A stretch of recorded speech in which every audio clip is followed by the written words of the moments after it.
It's story time again. And today the story that we're going to be exploring is the story of the master thief. There was a master thief who was getting advanced in age, and he had a son who was getting older too. Not old, but a little bit older than a young man. And one day, the son comes up to the father and he says, "Dad, I've been thinking, you're getting older and I'm getting older, and maybe it's time that you teach me the art, the family trade." The old man says, yes, I think that's a good idea. Tell you what, get ready. Tonight, we'll go out. Now, let me tell you a little bit about this master thief. He was such a master at his craft. He was so just consummate, so good. Like a cat burglar type of stuff, like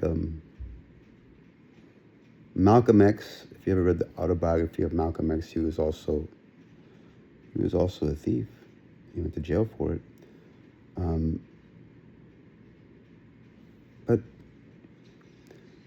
the master thief he was famous. Everybody knew who he was. And the rich people in his area, in his province where he lived, they would all brag, say, "Oh, well, you know what happened last night, or who came to the house and he took this, that, and this, and what, could you believe it?" They would brag about the master thief coming to their house. And this was a great honor to be visited by the master thief. So that's how good he was. So that night,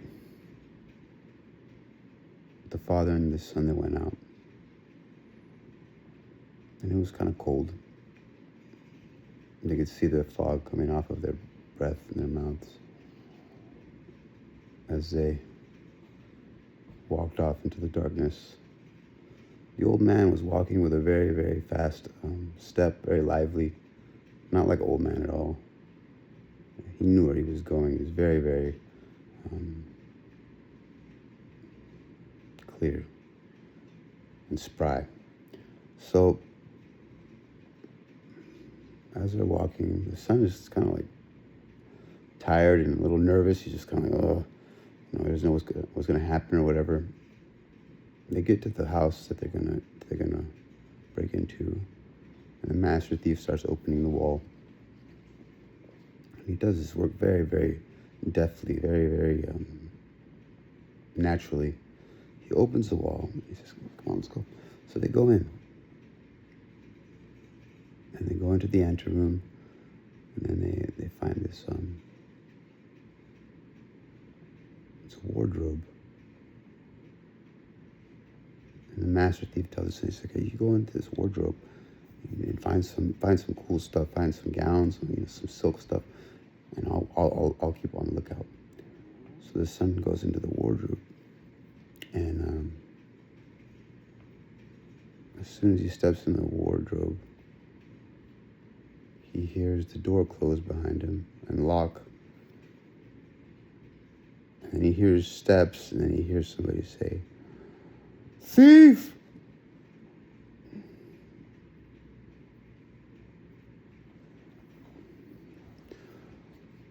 The son is confused. He's like, "What's going on?" He's trying to open the door, and he can't open it. It's locked from the outside.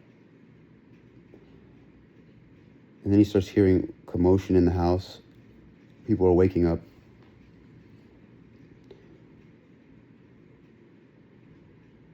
Yelling, where's the... And he hears footsteps coming closer to the wardrobe. And he hears somebody start to unlock in the wardrobe. He doesn't know what to do. He can't yell. He can't make himself known. He can't do anything. In the back of his mind, he hears a very small, very still voice say, "Shh, be quiet." And so he's very quiet. And he can hear the person trying to unlock the door. And his heart is pounding. He doesn't know what to do. He's going to get caught.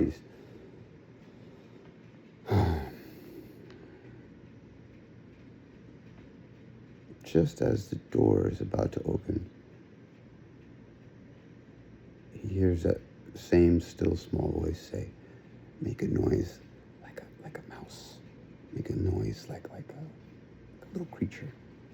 And so he starts scratching at the wood at the side of the wardrobe like a mouse.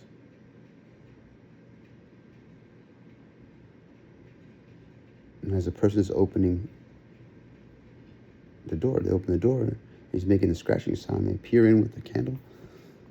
They say, "Peer in with the candle." He blows it out, and he just bolts past them. He runs out of the wardrobe, getting free. Darts up to the window, jumps out the window, side of the house, and he just starts booking it, running. You can hear the dogs, you can hear them yelling, "Hey, he's over here." They chase him down the alleyway into the woods. And he can hear them getting closer. And there's a lot of them. He's running out of breath. And he comes upon a well. In that moment, the same still voice says to him, "Take that big rock and throw it in the well." So he does. And there's a big splash. And then he runs off.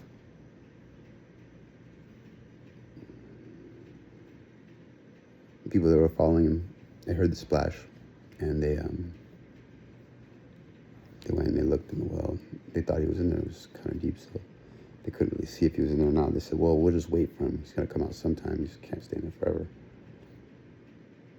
And so they stayed there. And the young thief made it to his house, barged into his dad's room, and he said, "What the fuck is wrong with you?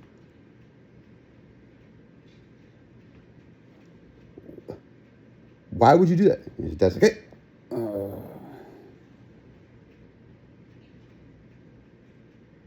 we'll talk about it in the morning." The son's like, "Well, don't you want to know how?" He's like, "I know how you got out. This is the same way I've been getting out all these years. That you got out just means that you passed the test. You have what it takes. If you had not come back, then you just didn't have what it takes."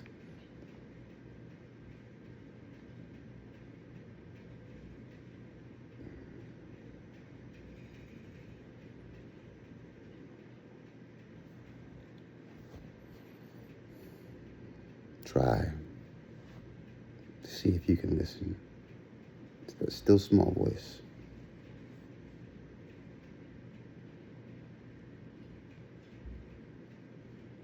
If you can be silent enough, it will always tell you. It's always there.